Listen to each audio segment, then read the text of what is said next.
You can always be rude about me, Ted. I know I wouldn't do that online at all, Moira. I'll do that when we're offline. I'll do that to your face. I don't like talking about you behind your back. Oh, I don't know why not. Now, before we actually go on too far, I want to check the audio. I don't know if you've noticed that Zoom seems to be giving very much delayed video. I was on a Zoom meeting, was it yesterday? Yeah, yesterday.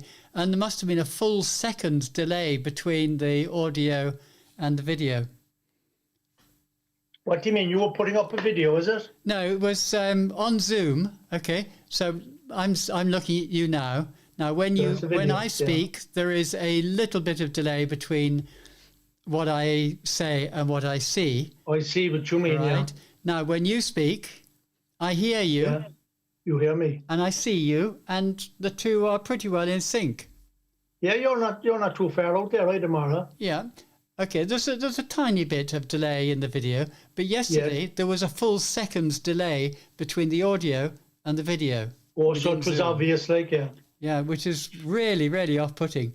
So it's irritating, all right. Yeah, that, because because we do tend to look at lip read. Yeah, we do lip read, and as we expect to see synchronicity between the mouth and. Yes. Yeah. So when it's out of sync, it can be very off-putting. It can be very noticeable. I agree with you. Yeah. Can we crack on? So I'm sorry for me delaying you there. That's okay. Now we can crack on in a minute. Just give me a little bit of patience. No, you can have the patience. I don't need it. Yes, I do need patience. Of course, I need patience. I want. Here we go. One watching. Okay, that's good. I'm in sync. Do you have to do some kind of an adjustment to get it, Moira? Yes, I can delay the audio. Usually the audio gets there first and the video follows. Oh, I see. Right. So I have the facility within the broadcasting software that I can delay the audio so that it synchronizes with the voice. Yeah. Don't tell me anymore, because next week when you see me, you'll hear my voice 3 miles before that. I do something wrong. I've also been playing around with the software, Ted. Christ, Moira, don't tell me that at all. That's really bamboozled me. No, but now I can switch between the various screens very, very easily and very, very quickly. So it makes a much slicker production for YouTube. So let's see, is anybody watching us yet? I can remember more important listening. We have. Well, it's very cute there. He's staying muted. The two people watching are probably me and me. You and you. And what about me and Paul? Well, you're not watching. Okay. If you want to go onto YouTube and... Oh, no, Moira, I'm here now on this. I'm going to stick with this now. Moira, the impossible you just have to do. Miracles will take you a bit longer. Indeed.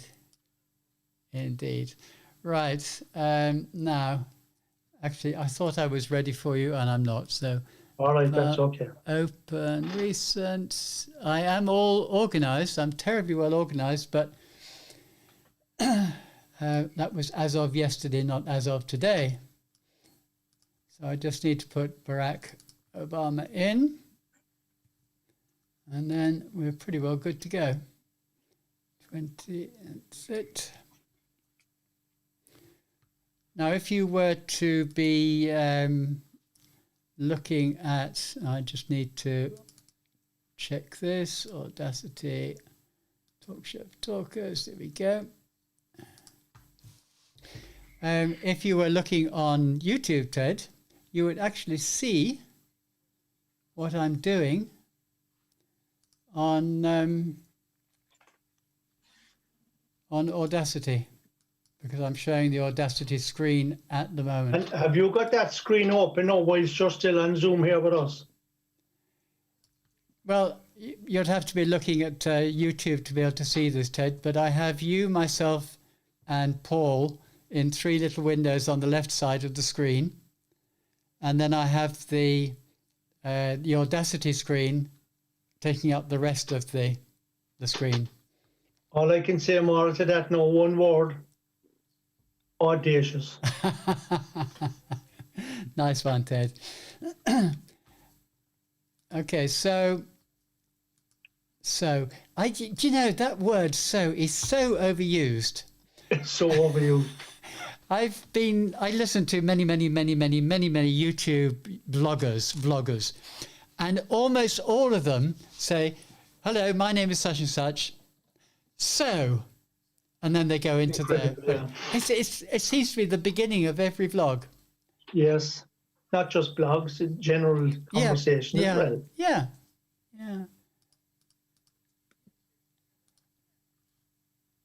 And it's become so much the norm that I don't really notice it quite so well. I do notice it because of Toastmasters, but okay. Oh, Pussycat. We're going to be distracted by Pussycat. Now you've got to go out, Pussycat. Come on. Excuse me 1 second. Okay. Come on.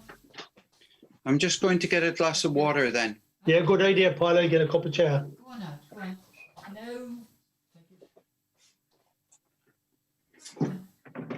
Go on out. But don't put her out. She'll be mewling all the way through the show. And she's deciding not to go out, damn it.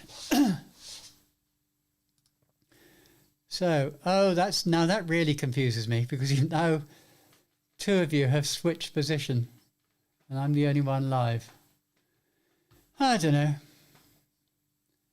So viewers, do ignore what you see. Put me more central in the screen, that's better. So, here I go again with the word "so." Oh, it's annoying, so annoying that we use this word "so." We overuse this word "so." There are 2 words actually in the language which we tend to overuse dramatically. There is "so." There's also the word "and." Have you ever noticed when you listen to people speaking that they will say "and," da da da da da da, and da da da da da, and da da da da, sentence and sentence and sentence, and they never actually put a full stop in. When I edit this show, I tend to take out probably 80 or 90% of the uses of the word "and."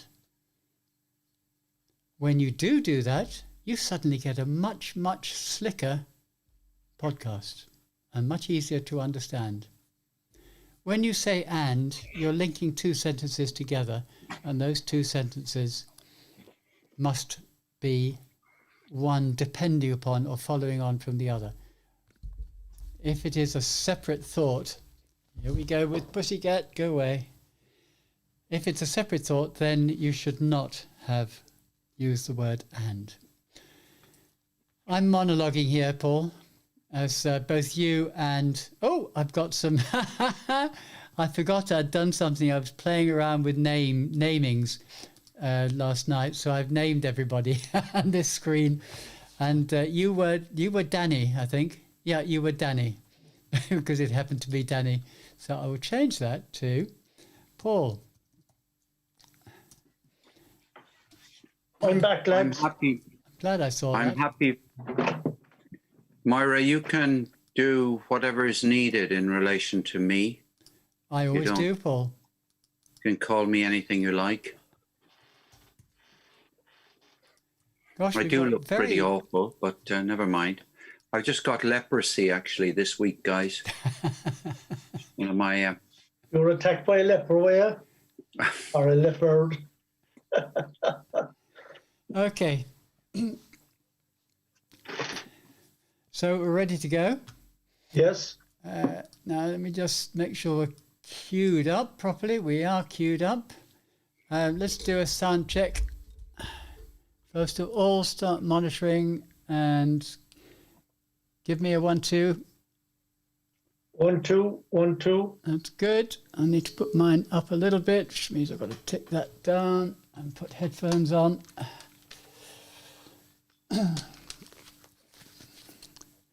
Hopefully my headphones don't vanish into the background. Okay, that's better. That's good.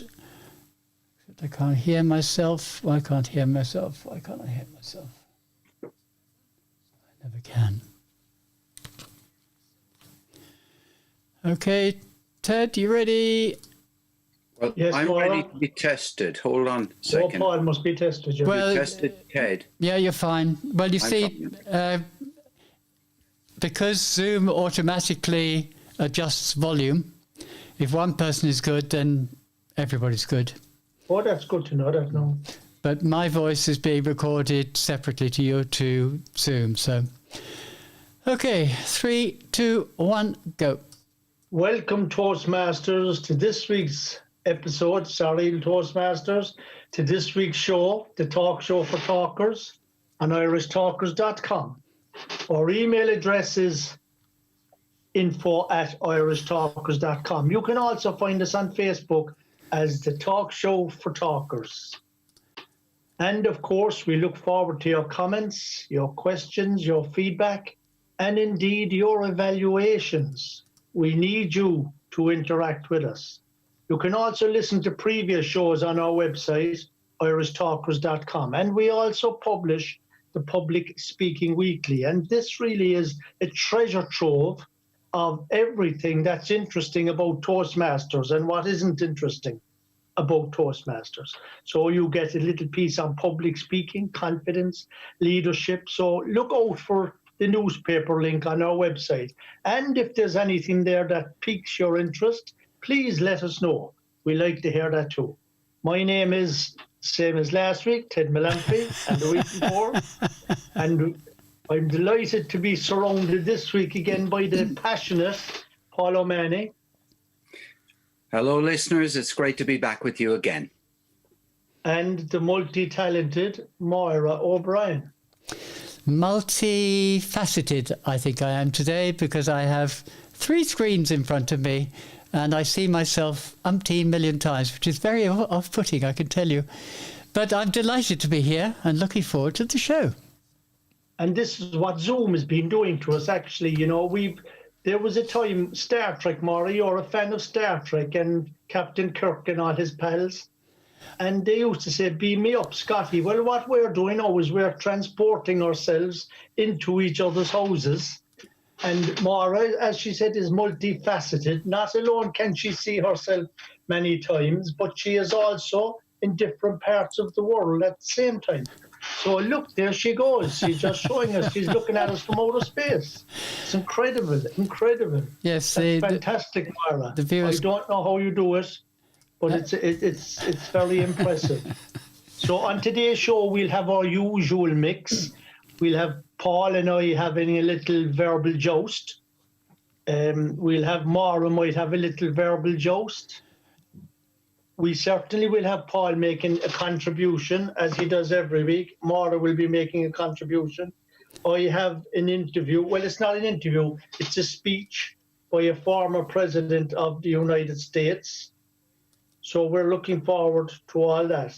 Paul has a word of the week. I have a thought for the week. So we're all ready to go. And I would be delighted to give you my thought for the week now. And this comes to us from Nelson Mandela, another one of our favorites. There can be no keener revelation of a society's soul than the way in which it treats its children. So there can be no keener revelation of a society's soul than the way it treats its children. And I suppose in every society there have been ghosts hidden away because of the way children were treated. We had a certain episode in this country this week that revealed itself in our courts, and it certainly was not one for bedtime reading. Well, Ted, it makes me think, reading that how can a society have a soul? Now, I may be being a Paul here and being the devil's advocate. Pedantic. But no, not pedantic, but being the devil's advocate. You see, society, what defines society in terms of this particular quotation? How can a society have a soul when a society is a collection of individuals? Yeah, it's a good point, Maura. But the way I take this now is, there used to be a kind of an idiom that we were brought up with, that small children should be seen and not heard. I do recall that, yes. Yeah, so I think right from the very start we were treating children or younger people as people who didn't have the ability to think. And I mean, when you think about, even if you just think about our brains, the human brain, it's capable of a lot more than what we demonstrate. Mm-hmm. So even small children have thoughts, feelings, emotions, and if they were allowed to say what they wanted to say, as they say, out of the mouth of babes comes the most profound sayings. Paul? Well, I'm thinking, look, just about anybody would understand that when Nelson Mandela was talking about the soul of the society and children, he was really probably speaking in a presidential way, in a society in which there were loads of examples of children being treated badly, and what he was trying to do, was to encourage people to treat children a lot better than some people were. And as Ted has said, there have been examples in Ireland of children not being treated well, to put it very mildly, and examples in just about every society. I think to use language like society and soul is fine when you're speaking to, a big group of people, like a whole society, and you talk about the soul of Ireland is that we love our children. Irish society is a great and glorious thing we should be proud of, and we should honour all the children of the nation equally. I think that kind of language is effective in moving the hearts and minds of people.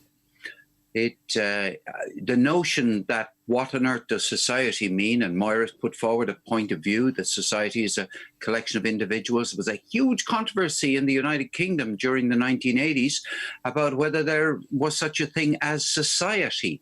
And there were those on of one political persuasion that said society is a collection of individuals, and others who said society is not individuals, society is social relationships. And there was an entire conflict between the two, which wasn't entirely and utterly resolved during the Margaret Thatcher era, but was resolved in a different way during the Tony Blair era. So there we have got, and the notion of a soul, there are people who believe that the soul is something and a thing. There are people who believe that soul is just a handy word to describe something which is indescribable.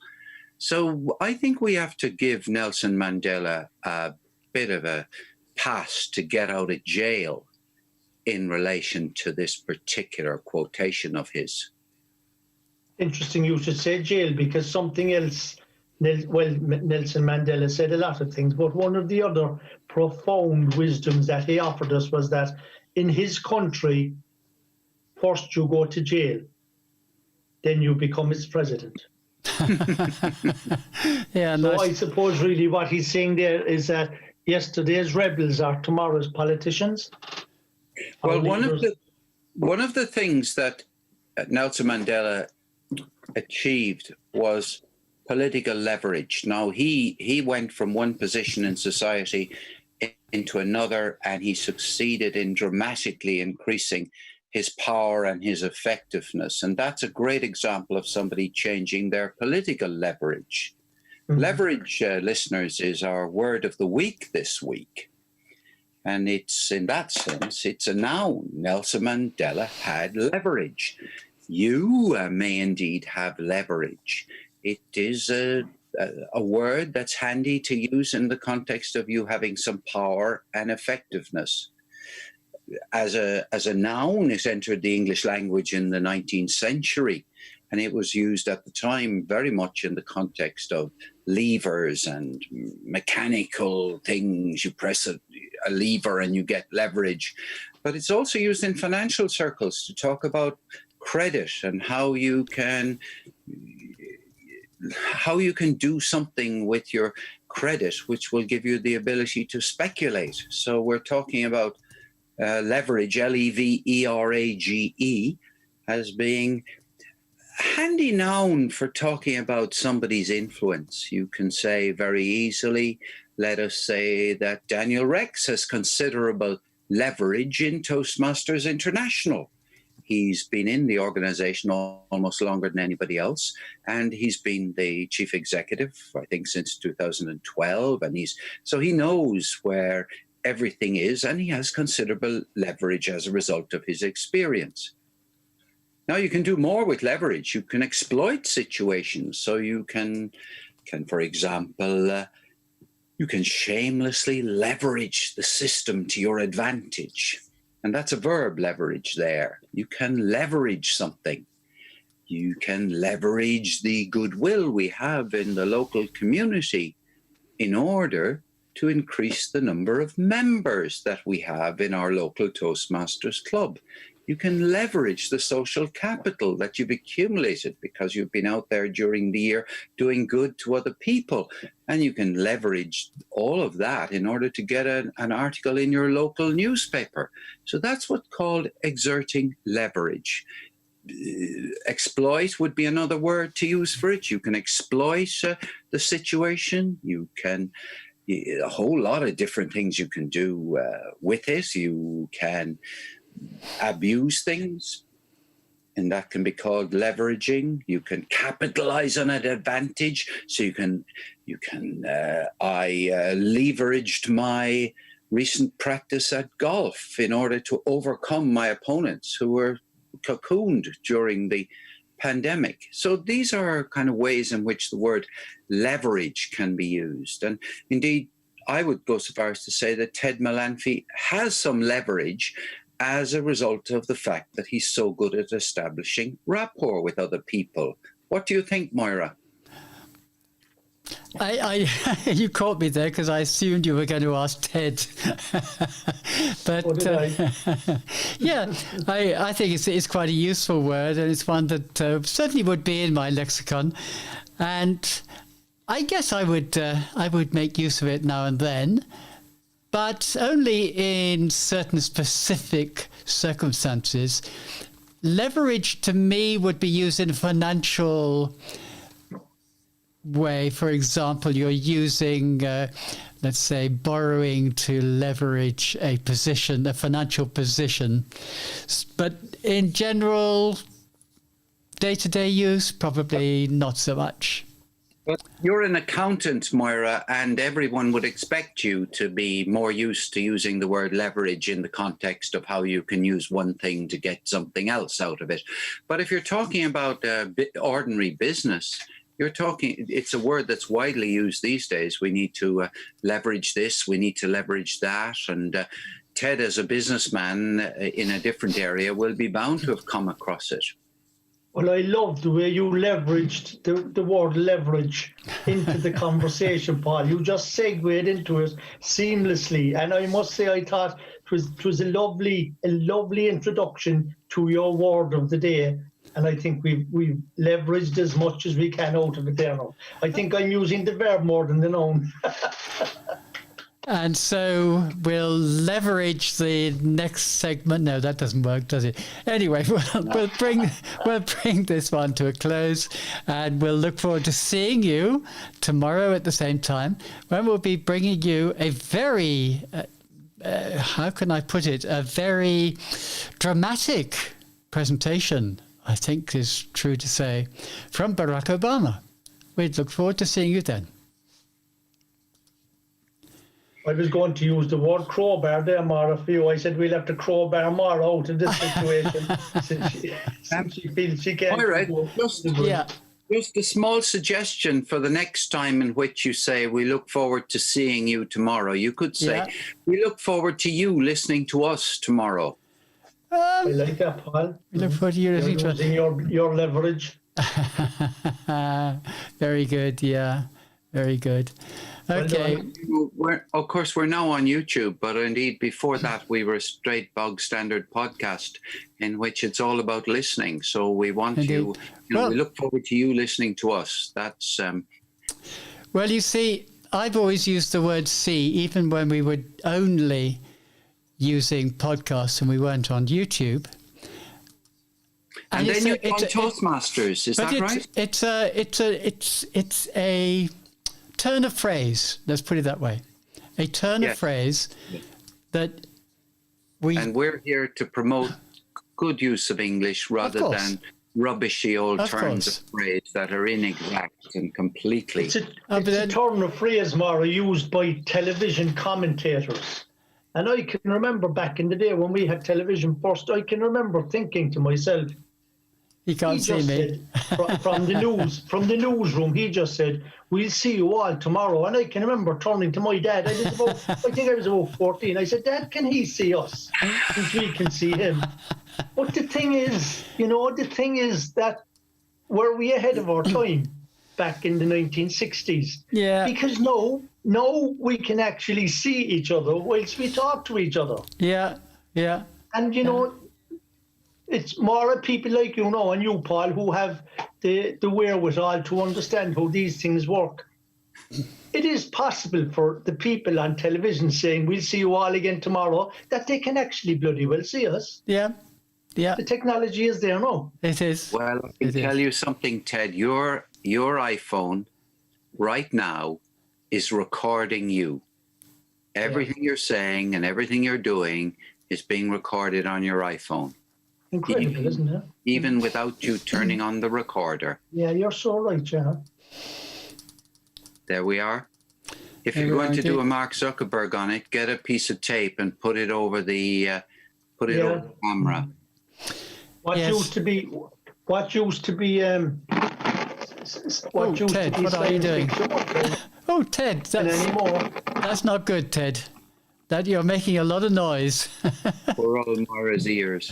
Yeah. You can hear the noise when you didn't see the picture. Hey guys, what are we going to do with Barack Obama then? Oh yes, we're going to play him in a minute. We're going to introduce him. All right, let me just get myself back to non-discombobulated mode. The lovely word, Mara. I used to have one and the battery fell out. Is it Barack Obama in Berlin, Ted? Yes, Paul. Are there any? It's interesting that John Kennedy went to Berlin as well. So we're talking about this being a follow-up speech to. Ich bin ein Berliner, when he was actually saying, "I am a hamburger." Yes. It sounded very good.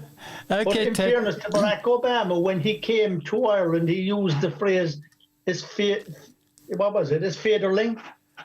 His feathering, yeah. But he pronounced the words perfect and everything. Mm-hmm. Well, that John F. Kennedy didn't when he went to Berlin. When Barrett came to Ireland and used that phrase, he was really speaking on behalf of Nike. Was he? Nike. Featherling. Yeah, interesting. It's the exact translation of the Nike. Just do it. Nike, not Nike. Nike. Okay. But they're essentially the same sentiment, aren't they? Yeah. True. Well done. But anyway, it was a really clever thing that they did. Yeah. Let's get on with Barack Obama. Yes, we're all queued up, so I'm ready to go. So, a needle pulling thread. So. Why am I saying so? Stop it, Moira. Stop it. The grammarian isn't watching, that's why.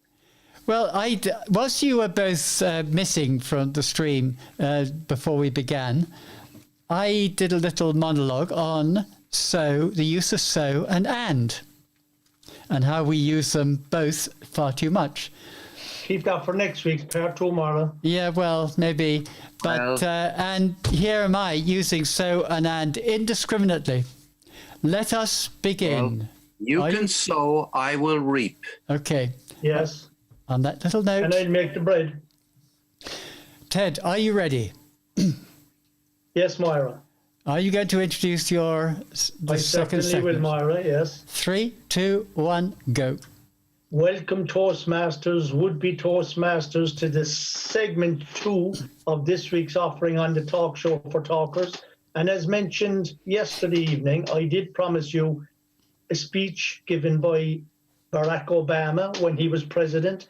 And this speech is really an abbreviation of a longer speech that he did in Berlin. So this is a 10-minute offering of that particular speech, which I think originally it's a 27-minute speech. So if you want to listen to it in its entirety, if you go onto YouTube, you will get the full speech. But this is an abbreviation that's also up there, Barack Obama.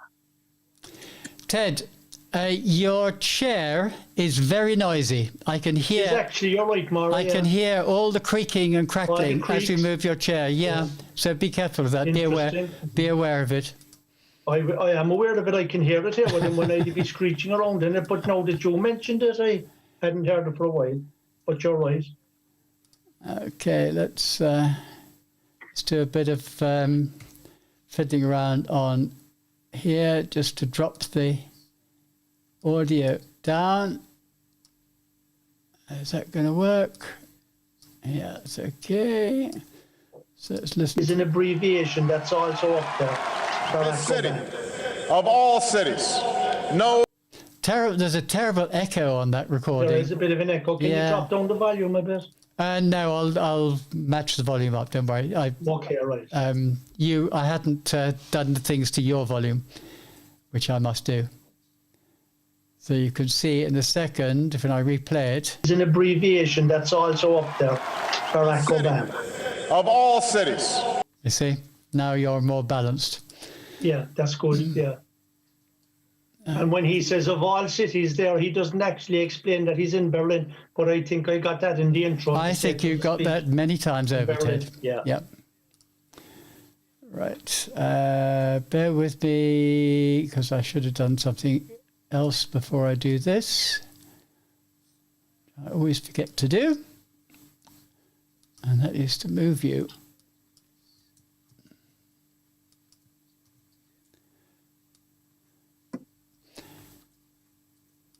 I was explaining to the listeners before you came back from your exit how when we edit the show, we remove a lot of the ands and so's and extra words that go into the making of the podcast. Right. Do you want an outro? I do. Just a very brief one. 3, 2, 1, go. I hope you enjoyed the wise words of Barack Obama, and I should have said at the start that in segment 3, which you'll be listening to tomorrow, Paul will be talking to you about club officer training. And Moira will be following that up in segment 4 with preparing your club for hybrid meetings.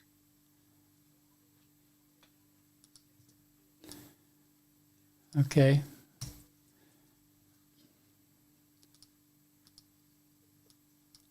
So we look forward to seeing you again at the same time tomorrow.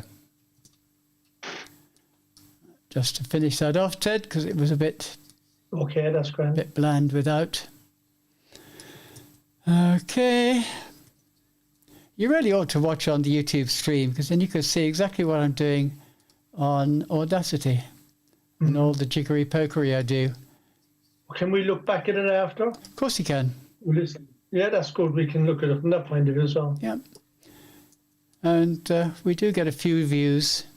Yeah, that's good. We recording. Have our hardy annuals who follow us around. Indeed.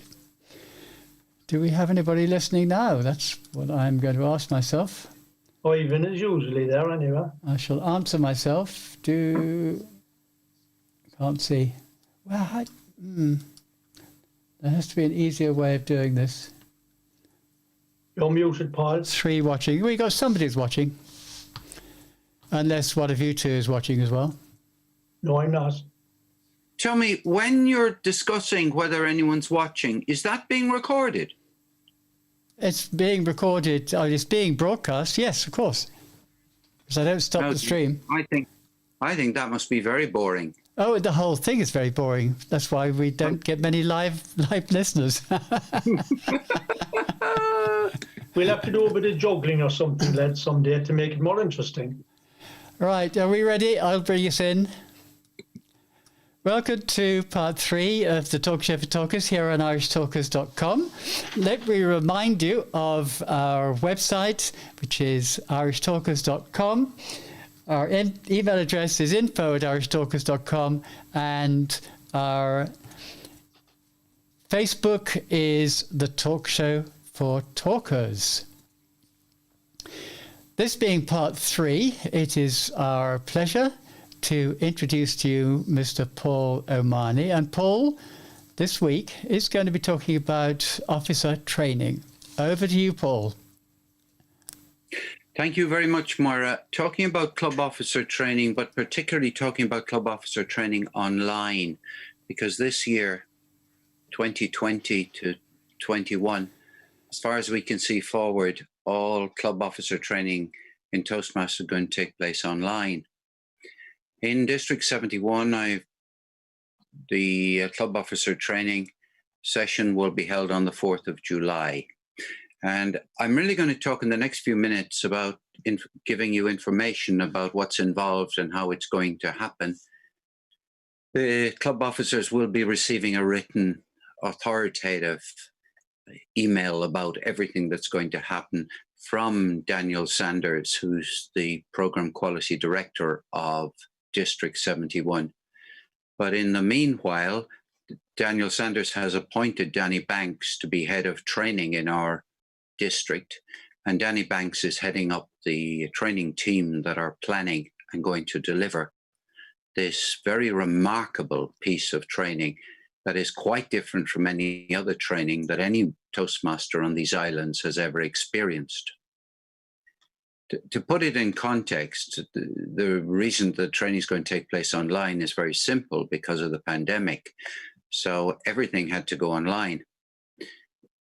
It's really important for club officers to be trained. But in the past, Toastmasters clubs have been often of the mentality that we just need to send 4 people along for training and we'll thereby get various types of credit for our club. And often, perhaps, the club officers were more interested in getting points for their clubs than they were in benefiting enormously from the training. Now, I've no evidence to suggest that how valuable previous training was, but it's going to be very, very different this year because there's going to be an opportunity for every club officer in every club to attend training. That was never available before. So there'll be an awful lot of clubs, hopefully, at which the 7 officers of the club will all get trained. And there'll be ribbons to be distributed to all clubs that have 7 officers trained. Now, I'm not naive, or I don't want to leave out of consideration the people in Toastmasters who live in areas where there is no broadband connections. That is a very unfortunate situation. And I can't speak about that today. I don't know how many people will be in that situation. But the 4th of July, a big date. And I want to tell you what type of training it's going to be. Just imagine perhaps 200, maybe more people in one room together. They're not going to be in that one room together for a long time, but the district director, Jared Mannix, is going to make a short address. And then there's going to be an overall plenary session. And then everyone's going to go into breakout rooms. So let me run through with you what are the different topics that are going to be covered this year in the training. You might be wondering how come I speak as if I know something. And the reason I speak as if I know something is because I got volunteered into the group who are planning the training.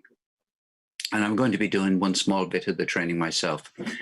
But here's what it's going to be like. There's going to be an hour during which people will register and get used to the ground rules for how to behave during the training.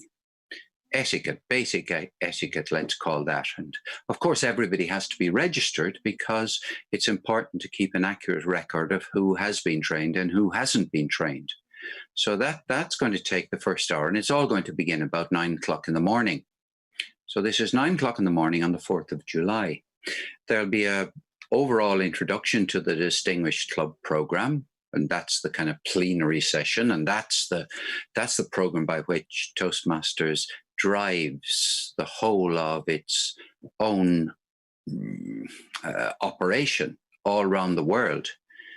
And that Distinguished Club program is terribly important and is at the heart of clubs being able to monitor their progress during the year. Then there are going to be about 16 sessions in addition to what I've just mentioned. There'll be a breakout room, imagine, for the presidents. There'll be a breakout room for the vice presidents of education. There'll be a breakout room for the secretaries. There'll be a breakout room for the public relations vice president. There'll be a breakout room for the vice president of membership. There'll be a breakout room for the treasurer, and there'll be a breakout room for the sergeant at arms. So they're all the key roles in the club, and each of those will be a 1-hour breakout room. Now, often Toastmasters are used to training being done as a form of lecture. This will be very participative this year. There'll be a lot more interaction with people online than before, and the whole ethos of the training is that it's going to be participative this year. And that is Daniel Sanders' guidance to all of the trainers. But that isn't all. They're the roles. And if you are going to, by the way, get any credit for attending the training, you're going to need, if you're a president, to go to the president's one, and your attendance there will be verified. But there are other modules on offer during the day, which are not compulsory, but which everyone is highly advised to go to.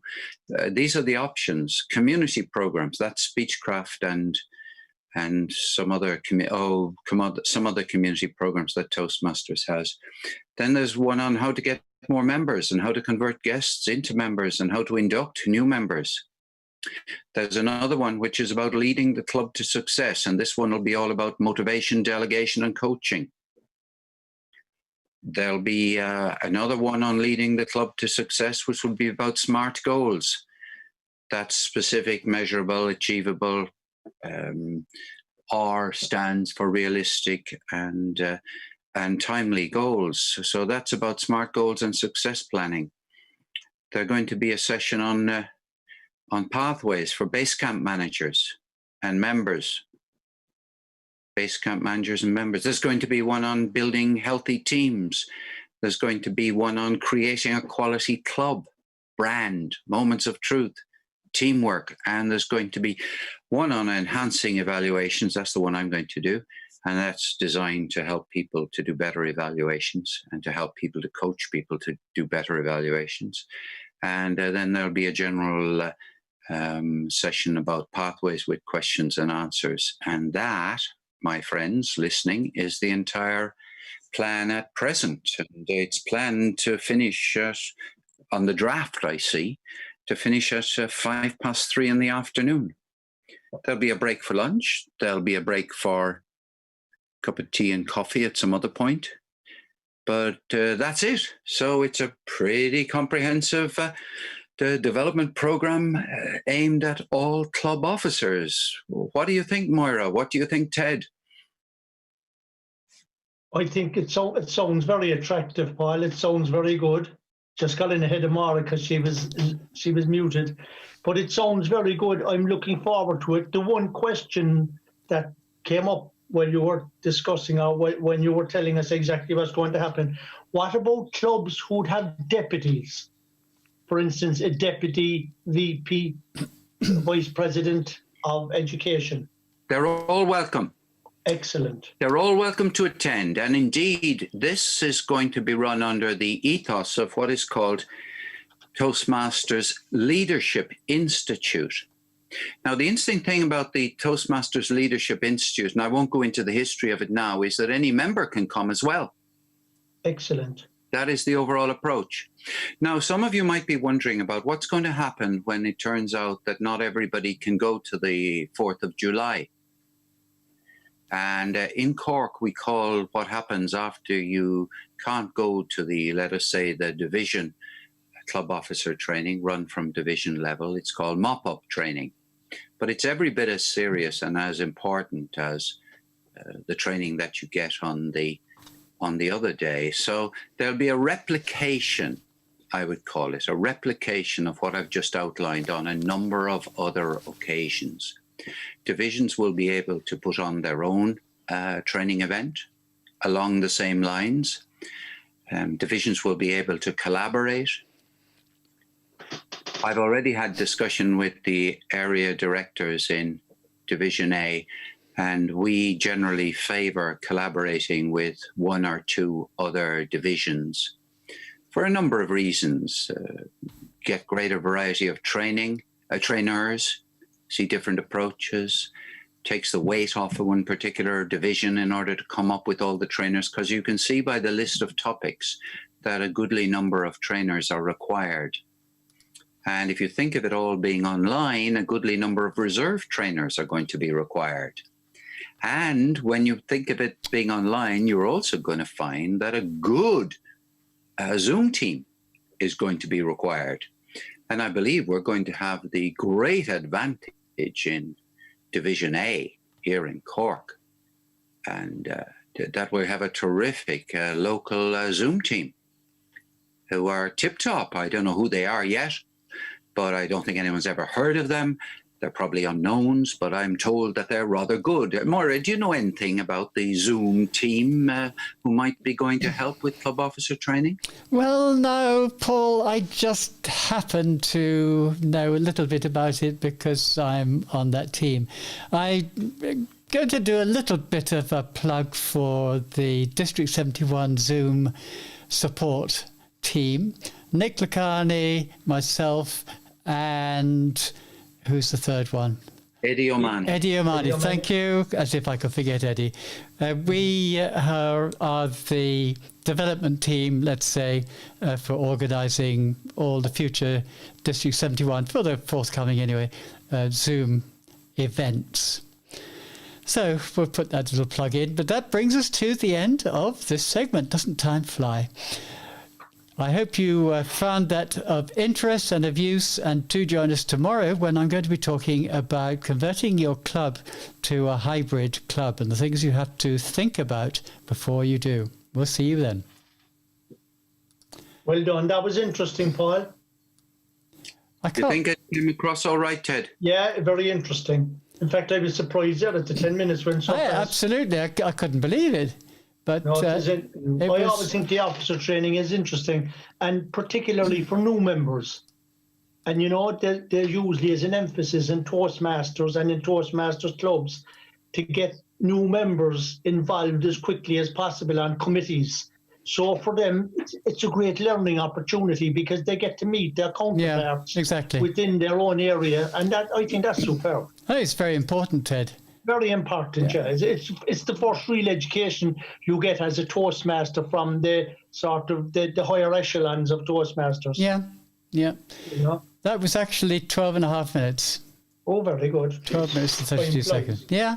The thing about this, Moira, is that this episode, which will come out on the weekend at some stage, won't it? It'll come out on Sunday. Sunday. It'll be a useful communication for some people, at least in the district. Yes, indeed.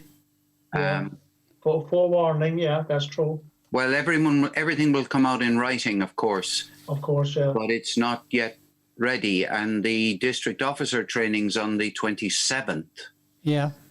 So but it's good. It's good timing. 27th of what, Paul? June or July? Oh, June. Oh, the officers. oh, district that- officer. Oh, that's been done so before the whole season finishes. Yeah.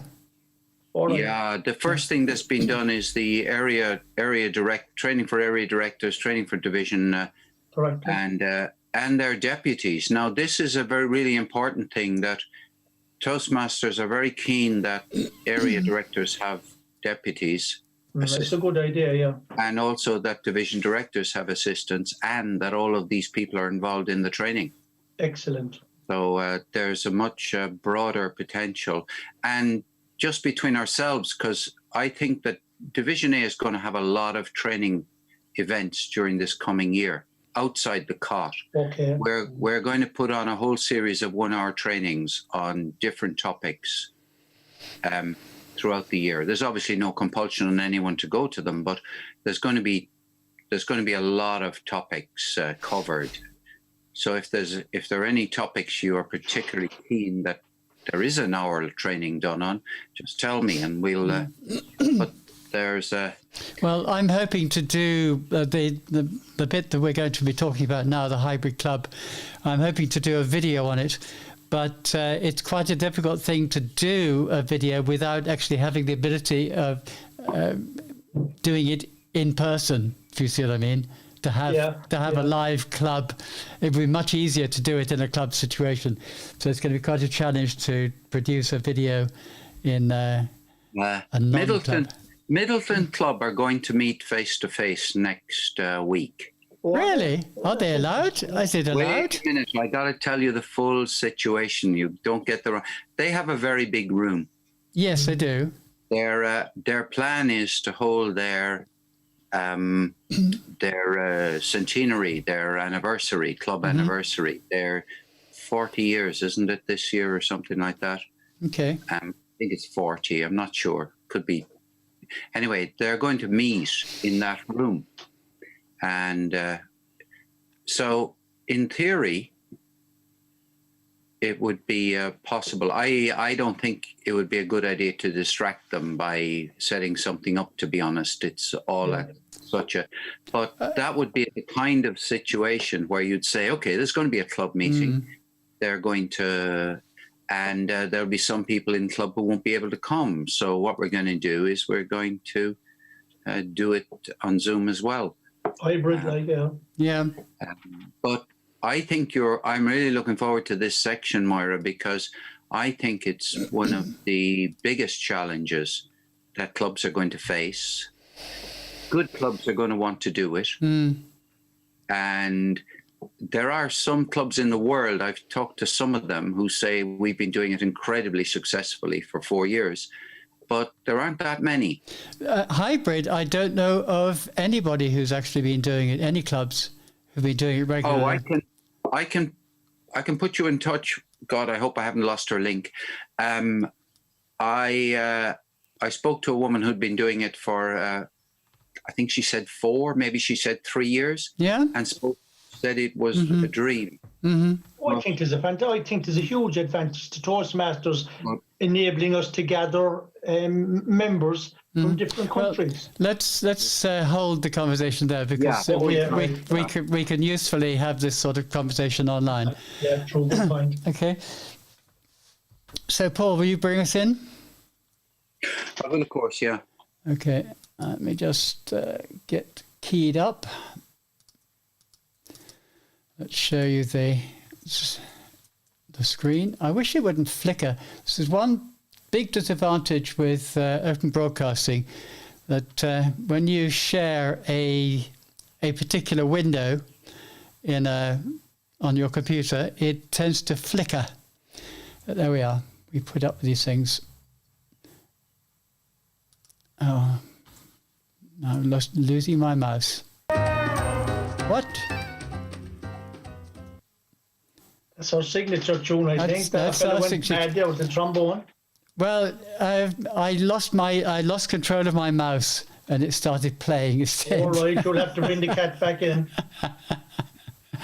Okay, Paul Imani, are you ready? Yes, I am. And Give me 1, 2, 3. Ted, don't move, right? Don't move your chair. Oh, that's even better.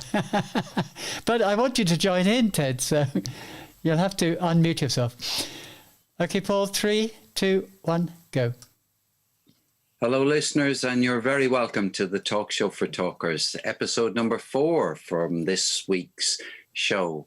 And we have a very important topic to introduce today, a topic which will vex us all for quite a time, I suspect, but now is the right time to be thinking about it.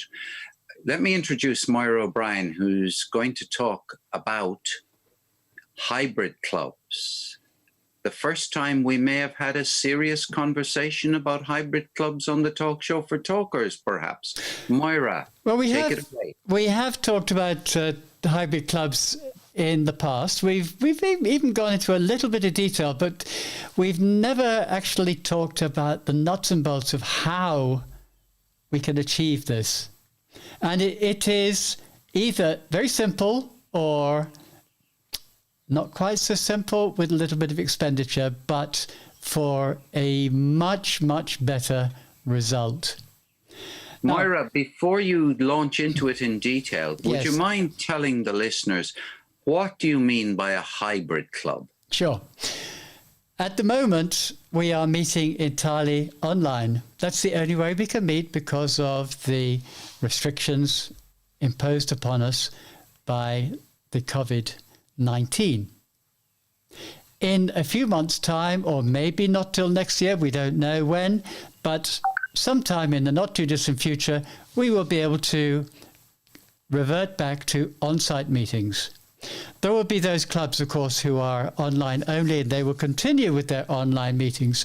But the majority of clubs who are currently meeting online will be reverting back to their on-site.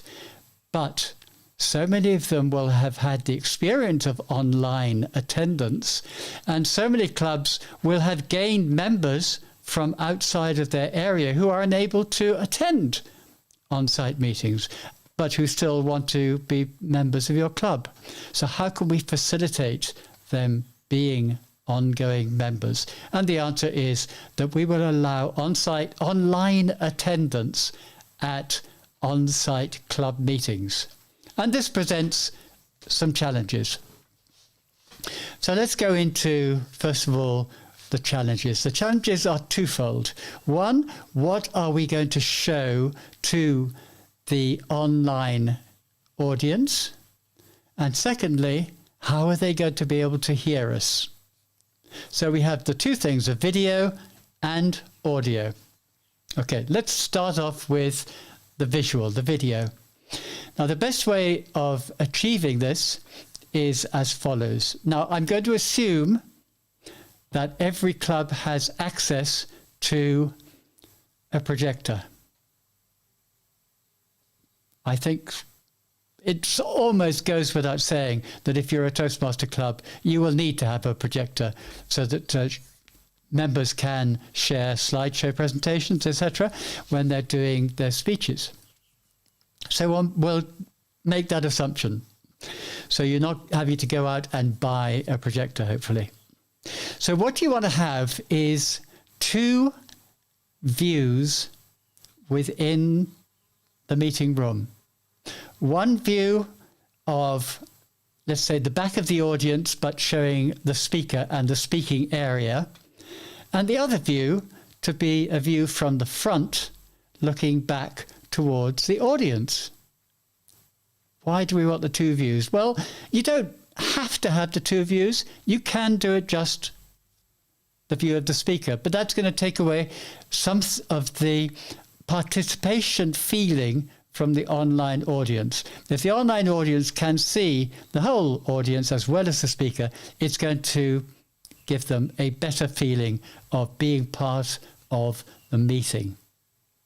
So how are we going to achieve that? What's the easiest way of achieving that? Well, pretty well every club is going to have access to a laptop, and every club without exception will have access to a smartphone. Actually, probably a dozen or 20 smartphones. And that is all you need in terms of producing video. A laptop which you can project onto a screen to show the Zoom meeting and the individuals who are attending online. And the smartphone at the back of the room, maybe if you have the laptop at the front showing the view of the audience, and the smartphone at the back of the room showing the view of the speakers. Okay, so that gets the visual side of it. It's fairly straightforward. What about the audio? Audio is going to be your biggest issue. And believe me, folks, good audio is essential to the enjoyment of the meeting by those attending online.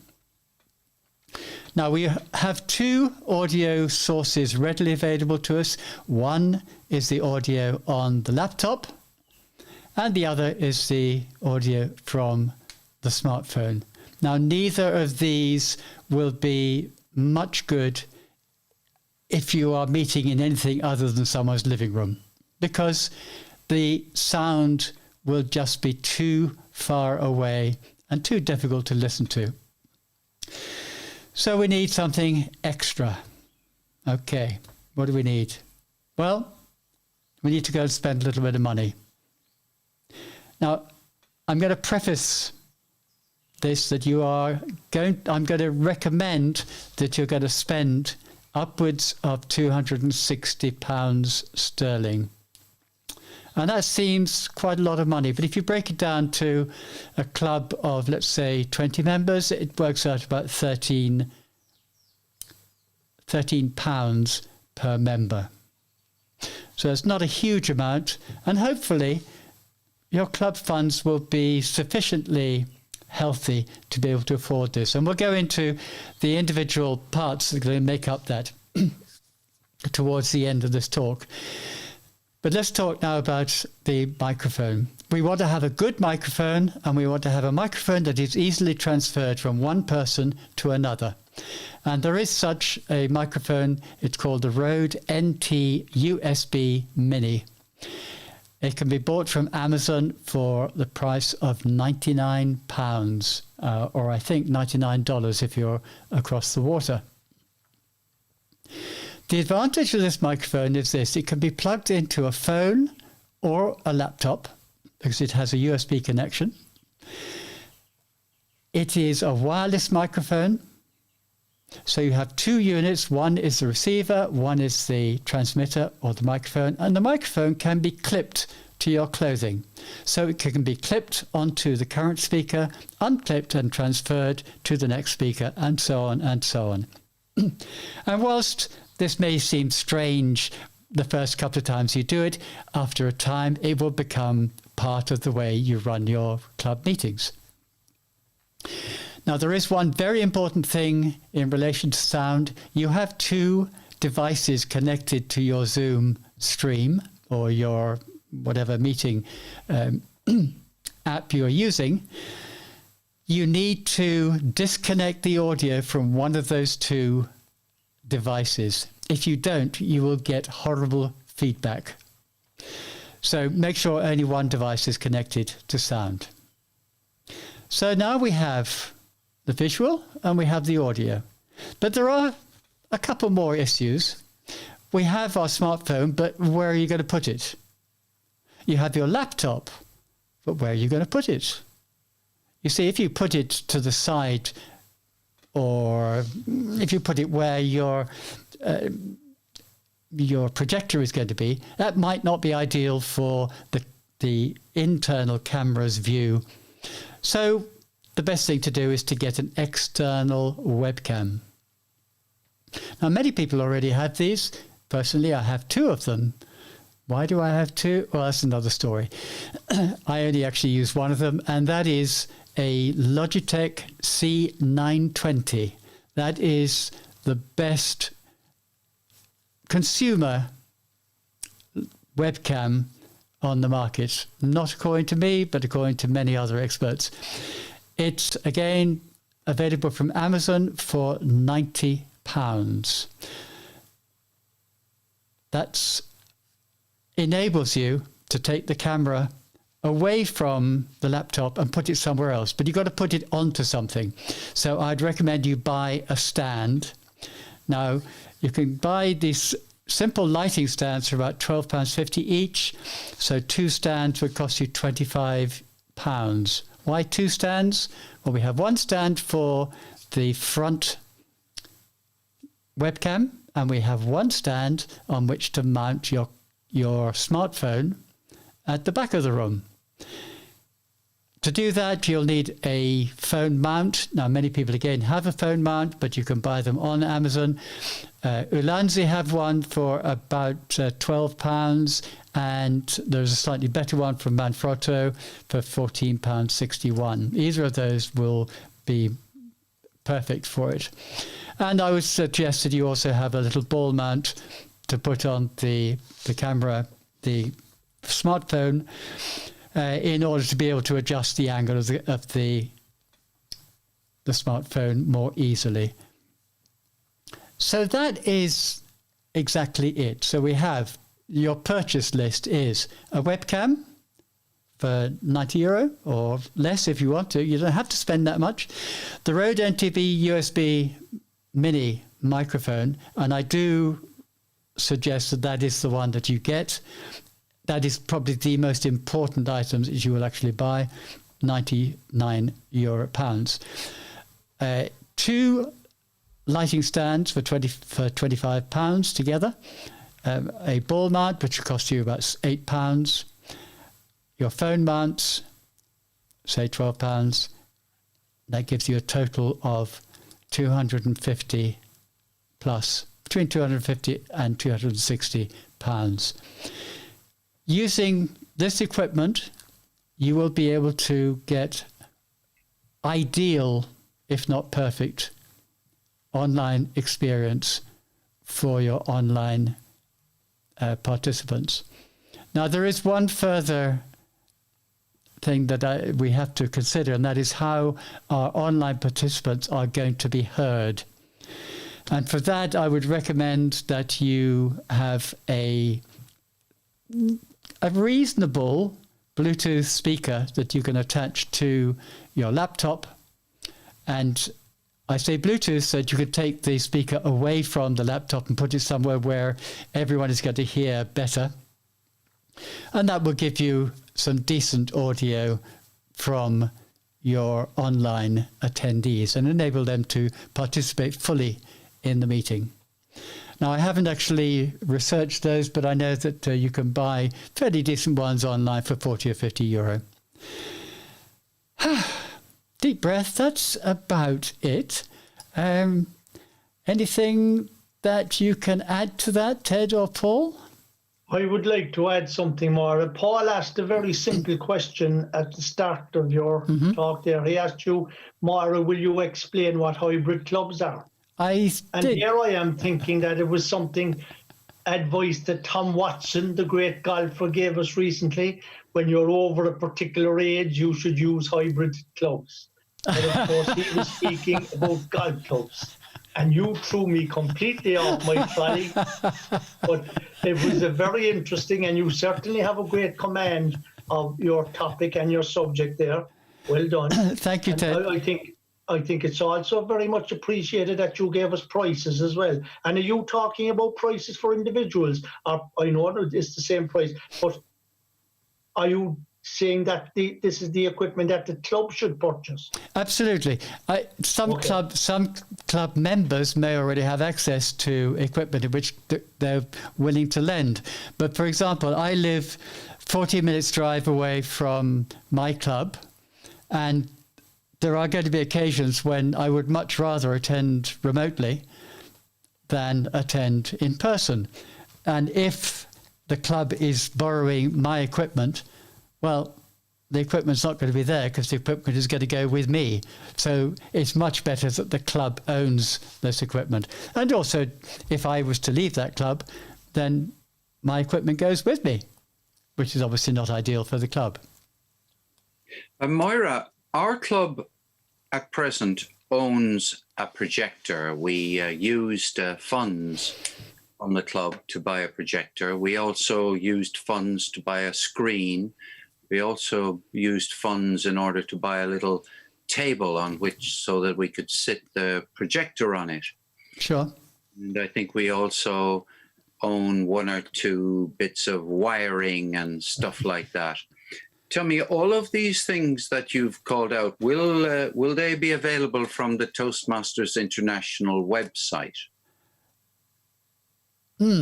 I see you smiling there. No, is the simple answer at the moment. But you never know. I think it's something that Toastmasters International should put their head around.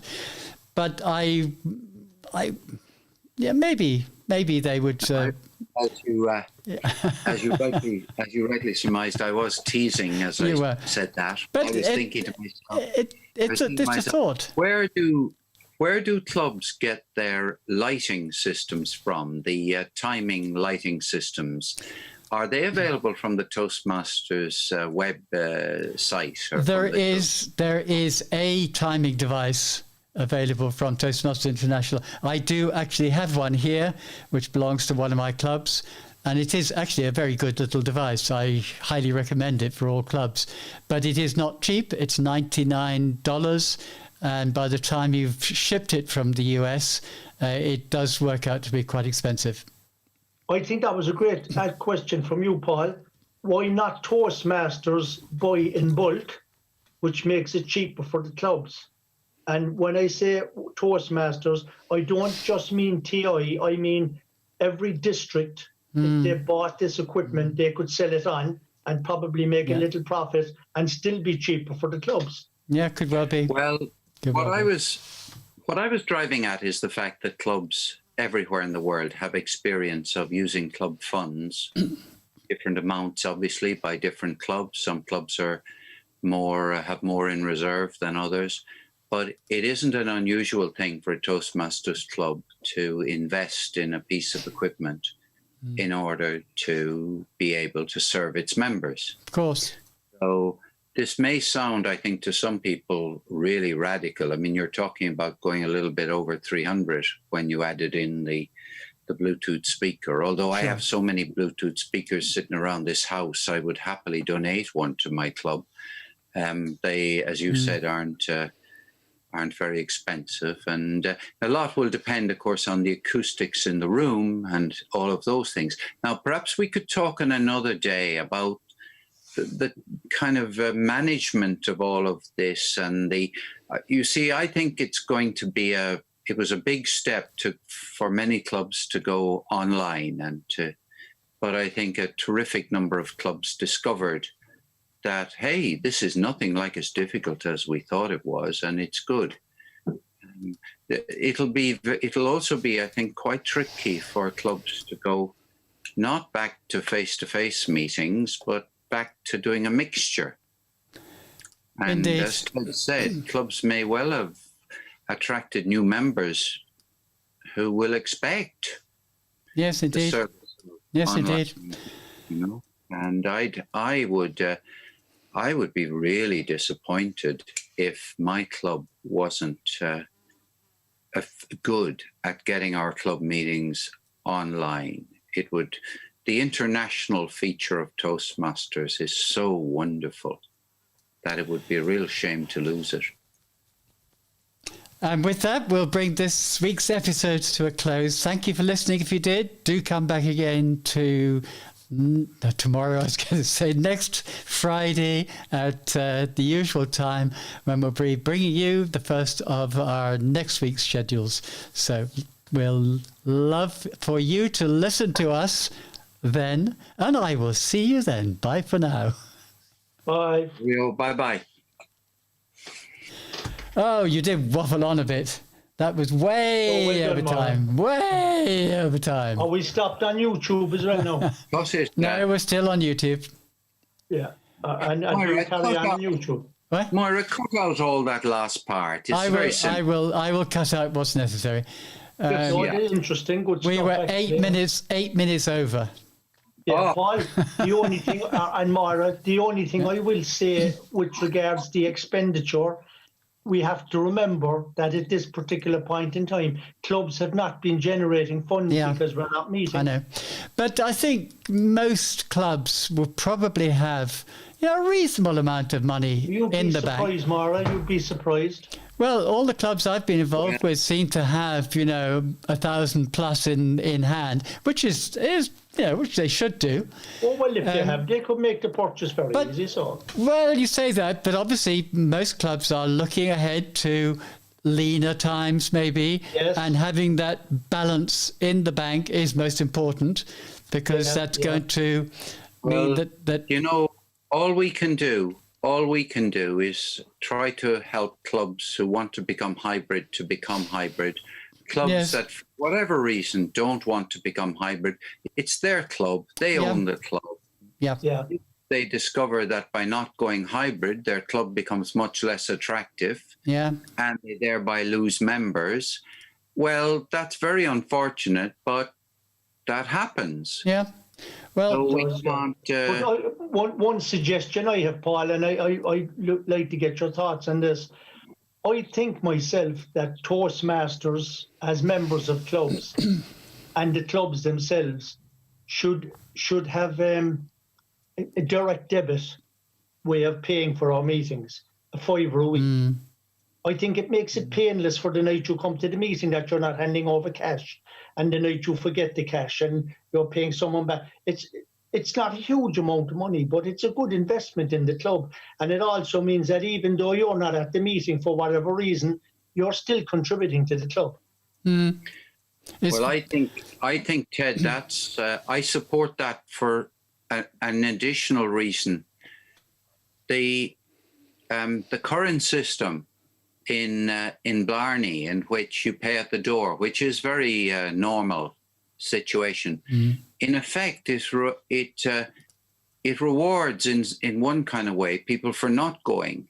Yes. And it penalizes people who go. Yeah. So if only 12 people turn up at the meeting, we're, if I remember rightly, we're €15 short of covering our meeting costs. Yeah. Is it €75 a night in Blarney? I think it might be. If it isn't, it's 70, but it's one of those. 70 or 75, I think. It's around that. It's around that.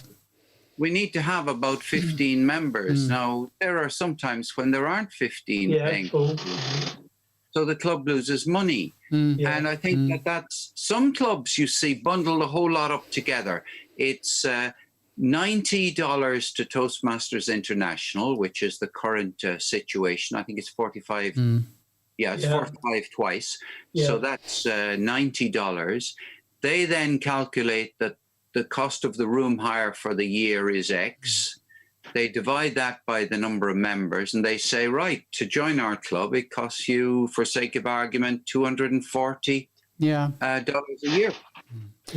But another question comes to mind here, Paul, with Maura's suggestion of the hybrid clubs, and I think most Toastmaster clubs will opt for it, but it means that your overseas members will be paying by direct debit anyway. Yeah, that's because true. They won't be able to offer up their £5 at the door. True. Well, yeah, they're not going to pay for money on the door, and they shouldn't really be charged for money on the door. There may be actually a benefit of having a cheaper price for people who are overseas, because they have no way of availing of on the door. It also makes it more attractive for somebody to join if, normal members are paying €190 a year. But if you're an overseas member, you can join for 100. Well, we're not paying €190 a year. It's €100 a year usually. Yeah, but hold on. If you add the €5 a week. Oh yes, I see what you mean. And we do tend to say, don't we, that it's the best value because it only costs us €100 or €110 a year. When actually, if you have 30 meetings, how many meetings do we have? No, we have about 20, don't we? 20 meetings a year. That's an extra 20, I'd say. Maybe not, yeah. 2 in December, September, October, November, December, January, February, March, April, May, June. 10 months. So 10 months is 20 meetings. Yeah, you're right. So the other possibility, you see, the other thing is €100. The other thing is that you see, if you charged if you could get the finances right, I don't see why a club should close down for 2 months. I cannot Well, understand. we're not this year now, you know. But you see, there's like, if somebody's a member in a hybrid club, they may well think, why on earth are you closing for 2 months? There's no sense to this. Yeah. Yeah. And I don't understand why any club would close for 3 months, which is what one club I was looking at recently did. They've had their last meeting in the last week in May, and they're coming back in the first week in September. Yeah, June, July, and August they close. Who in Ireland gets that much holidays? And who in Ireland see, is the thing who's is, going to be going on holiday anyway, for God's sake? Where are you And going to it's- go? Well, that's why we're staying open this year. But it's not just the holidays. It's the nice weather that you're stuck inside in a room from 7 o'clock or 8 o'clock until 10 o'clock. And the That's weather a is- minor. you could still be That's a sitting out minor thing. sipping a beer. But Ted, two hours every 2 weeks. And Now, Ted, if you the could take meetings your were good take your smartphone and go and sit on the balcony outside or on your swing chair, as I do, Good point, and good in point. the sunshine and enjoy your glass of wine Yeah, and still yeah, good attend the point, meeting. yeah. I'll tell you, Ted, I attended a meeting last when was it, Monday? Yeah, last Monday on the top of Mushroom Mountain. Literally. I had my phone in my hand and I was walking down the mountain literally like this with the phone. Get it on screen with the phone in my hand, just walking down like that. Thanks be to God you were still walking, that you didn't fall down. But you know, Looking it's at the phone. really. But I it's see what you really- mean. Good idea, Yeah. Maria. Yeah. But it's also, you see, there is nothing to stop a Toastmasters club meeting face to face while sitting outside in the garden. Yes, Yeah. you're right. Yeah. I agree. And there are clubs who have locations like that. But the other thing is, you see, I think it's this notion that, oh, summer, be stuck in the room. If the meetings were really, really good, the alternative is people go home and they sit down in front of the TV from 9 o'clock until Yes. Yeah. 11 o'clock. Well, You're that's so right, yeah. indoors. Yeah. Not everybody Yeah. is sitting out in the garden and walking the dog. They're just, I think, a whole load of old-fashioned excuses for conservatism. Yeah. There's like, it's about time somebody put a motion to the club's AGM that in future there'll be no more summer holidays and that people will go on holidays when they want to. Of And the course. other members will run the club while they're away. And the beauty of it now is with the hybrid idea and with the Zoom idea that even if, I don't know if you're going on holidays, you want to take a break from it, but some of us go away at different times of the year and we'd like to still go to the meeting. Exactly. So we can do it via Zoom now. Exactly. Exactly. Yeah, you've got it in one, Ted. But I'd say that there must be people in, you see, there are clubs that are, we'll say, not very vibrant, picking my words very judiciously. Yeah. They're not very vibrant, and their membership isn't pushing for more education, more practice, more learning, more anything. They're going along and we always close. Why do we close down? Well, we always close every day. Yes, I agree with you. Yeah. Now, that club is going to get very few new members, none during that period, because as soon as, supposing you come across Toastmasters in the first week in June and somebody says to you, oh, when's the next Yeah, club meeting? yeah, You really want to yeah, join? Oh, yeah. yes, we meet in September. Yeah. Well, it's a joke. Yeah. It's an embarrassment. Yeah. Yeah. Yeah, I agree. And I've There's seen... a chance, but there's a cultural change actually after starting with Zoom. And we are going to have to change our thinking on it, Paul. I think- As you with know, Ted, the new committees start on the 1st of July. Yes. And in the club that we three belong to, there will be a change in ethos in the club, definitely. And I can say that so long as there are no substantial votes going to a floor candidate, No, I don't think so, Maura. There's no coup d'etats. then Maura just trying to tell us See, politically correctly that she's going to be the incoming president of Blarney Toastmasters. but if you got all the members in the club together in some way or other, and you had a decent discussion about it, you know, should we continue to close down over the summer? Some people would say, well, look, you close down at the end of July, but I actually go on holidays in June. Yeah. You know, and clearly, I couldn't see any group of people deciding it's a good idea to close down unless they really, really weren't getting any value, at which point they'd be deciding, maybe I won't renew my membership. Well, just to put it in perspective for me, the reason why I was glad that we closed the club in August, the clubs, because there was more than one, was for the fact that August is under normal terms, the busiest time of the year. Yes. And I am working flat out from morning to night. And I don't actually have the opportunity of going into my 40-minute drive to get into Blarney to attend the meetings. But if I was able to attend remotely, I would continue all the way through the year. And I wouldn't care less about... that is the advantage we have now with Zoom. Yeah, exactly. See, but the blanket idea that we will, we'll close down the club for months, there's no defense of that. No, there's not. And I can't understand where that came from, because Toastmasters themselves finish in June and start in July as an organisation. And it causes, actually, purely from a Toastmasters administrative point of view, it causes all sorts of knock-on problems because you can't do club officer training.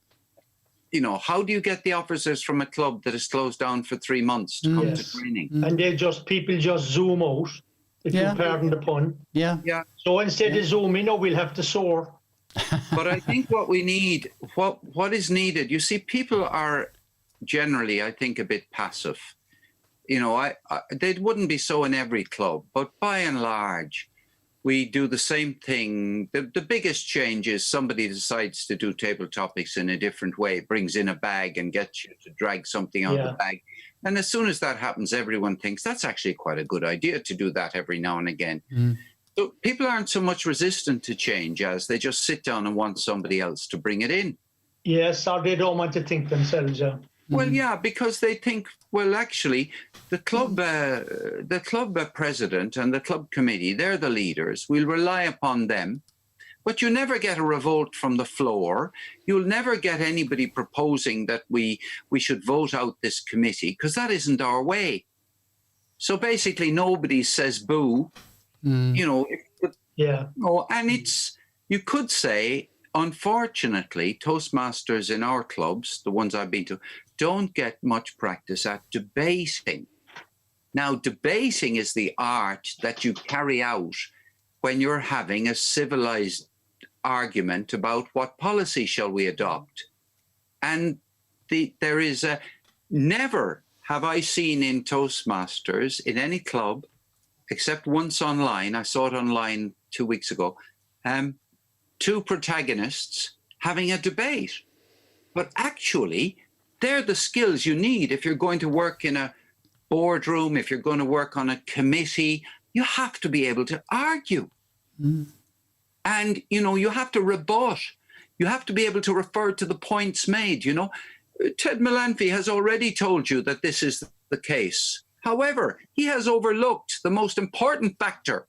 And these are little skills that people need to learn. I have to agree with you. And they're not getting it at present. Just as a demonstrator, sorry, Paul, for cutting you off, the way I did. Just as a little demonstrator, I think I may have told you the start of this story last week. I didn't give it the full story. It's the story of Nelson Mandela when he started in university. In his early 20s, he started in university, and one of his lecturers was a gentleman called Mr. Peters. And after a couple of days of just having joined the university, Nelson Mandela went over and sat at the same table as this gentleman because nobody else was sitting with him. And when he put his plate on the table and sat down, Mr. Peters said to Nelson Mandela, "Pigs and birds don't eat together." So Nelson Mandela picked up his plate and he said, "I'll just fly away." So, right? The next day, inside in class, Mr. Peters asked Nelson Mandela, "If you found a bag stuffed with money and stuffed with intelligence, which one would you take?" And Nelson Mandela said, I'd take the money.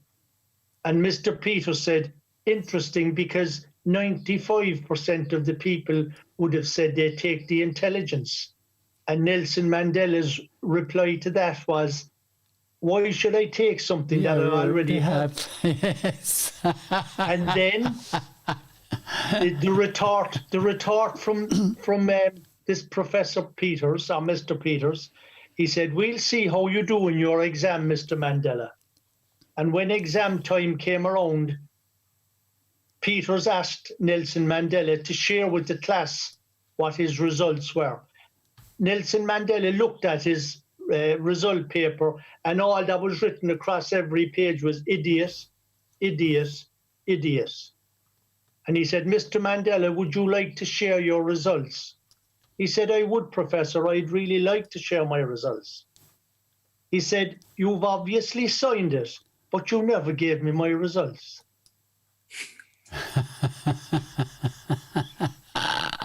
And the moral of that story is, according to Nelson, well, not maybe to according to Nelson Mandela, but according to the people who read this book on A Long Walk to Freedom, was that you should never argue with a person who has more intelligence than you. Yeah. I thought those answers were brilliant. Yeah, good.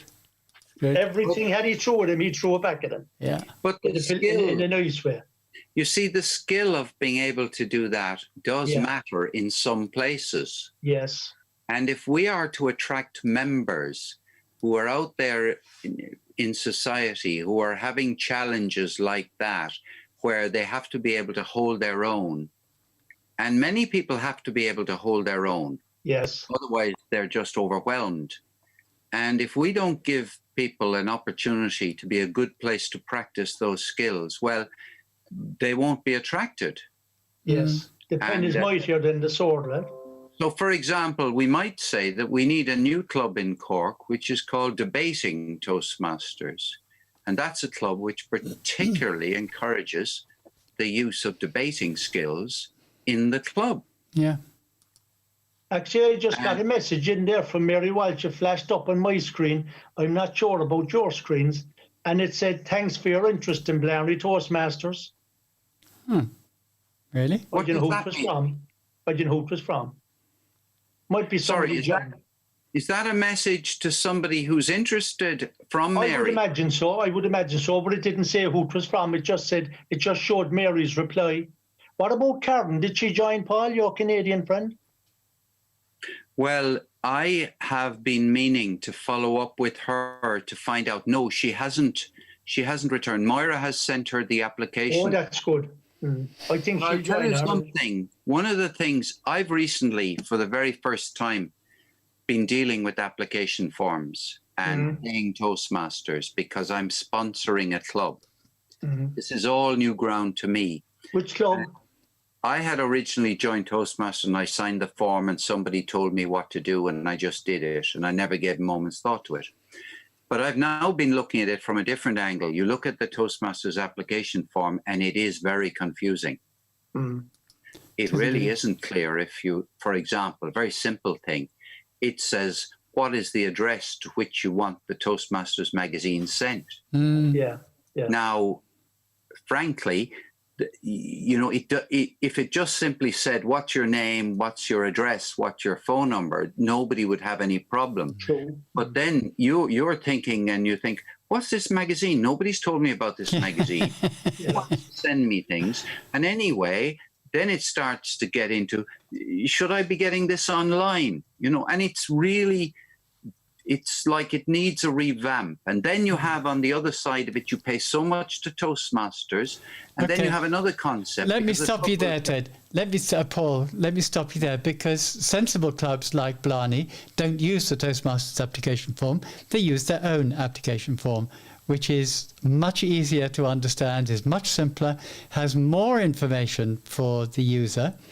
And so long as you have that form signed in your possession, you've satisfied much better TI. idea, Yeah, but hold on, guys. We, in an international organization, I would really wonder whether you ought to permit individual clubs to mess around with the core application, because that core application form stays on a person's record perhaps for 40 or 50 years. That is But never... Morris sends over the application forms Paul, to TI. No, we don't. Don't I thought you did. No, Sorry, we no Paul. longer send application forms to TI. We just have to say to TI, we have the application form in our possession. And that's all Toastmasters International requires, Yes. that Right. the application form is kept. Somebody certifies, as Moira knows, to say we actually have it, Yep. and the money goes to TI. Yes. And you forward Now, the name, yeah. There are also, I've come to realize, there are also difficulties about how you pay the money, because there's two types of money. There's the core money that Toastmasters International require, the $90, well, $45, and they don't take in one go, they don't take 90. That's why we have our own application form, because it gets around that. Well, look, I'm not arguing whether the club should or shouldn't have the application form, but what I'm saying is, to a person in another country, they get this thing, and I didn't see what was sent out, but I found it myself. I'm having to explain, for example, in an international online club, which I'm sponsoring or helping people to do things, I'm having to explain to them how you use PayPal to pay money. And what happens then if you don't have a PayPal account? Then you get a And there's PayPal another account. issue about how you do that. And then there's the interesting issue, which is that the club has to pay 45 to Toastmasters, but the club has decided that it will add an extra $5 on, Yeah. pay for the chartering fee. There's $125 Yeah. to be paid for chartering. Correct. Who pays that? Normally the club sponsors do. The point is that That's true. That's true. I mean, okay, there's a normal thing in your life, but nobody I was speaking to in relation to this new online club said, oh, Maggie, you should pay that, or Paul, you should pay that. Where's Paul going to get the money back from? So what the club decided to do was to say, send $50 to Maggie. It doesn't matter who Maggie is. Maggie will then send $45 of that to Toastmasters International, and $5 will go into the club funds. Now, provided that all works out, that the members, there'll be enough members, and eventually, anyway, that money will be, Maggie has the money. If we're short of $20 or something, Maggie will pay it, and she'll get the money back from the club in future. But all I'm really saying is it's fiddly. It is actually, It's messy. much more complicated. And then there's issues about, if you join in July, do you pay pro rata until... And then you have Toastmasters year begins on the 1st of July, but the payments do not correspond with the 1st of July. So I want to join Toastmasters for the coming year. Which is ridiculous. It's ridiculous. It's really ludicrous. It's really bizarre. Yeah. Because your annual, you might say everyone should pay their fees on the 1st of January. Well, no, Toastmasters is a bit different. You should pay them on the 1st of July. But no, we don't want you to pay on the 1st of July. We want the money to come in at a different time. And I wanted to pay my fees for one whole year, right? I did. I paid my fees for the year. That's the way I do it. That meant that Neil, the treasurer, had to hold on to €50 of my money. No, he didn't. He could have paid $90 to Toastmasters International. It is possible in so one to do. Go. Yep. It's Will just they take the whole lot in one go? Yeah, we just don't choose to do it. Oh, I see. But I tell you what, the application form gives the impression that you're only to pay 45. Yeah. That's because... And then if you're a gym member... But Paul, you're banging on about the Toastmasters International form. If you take the Toastmasters International form, take all the bits that Toastmasters requires and put it on your own form, you forget the problems because you are in control. But Moira, you're in one club. Now, first of all, I bet you anything you like, that's a Blarney system. It's not a division system. Oh, correct. It's not a district. Right. Correct. So It's a club thing. It's a club I'm not- system.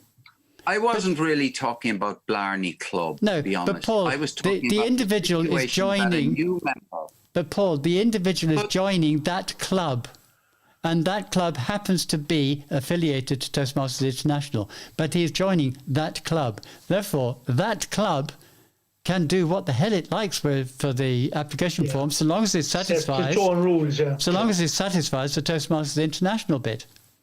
Like a club rule, Paul, like a club rule in golf. Yeah, I know, but you see, you know that now, but loads of people don't know anything about this.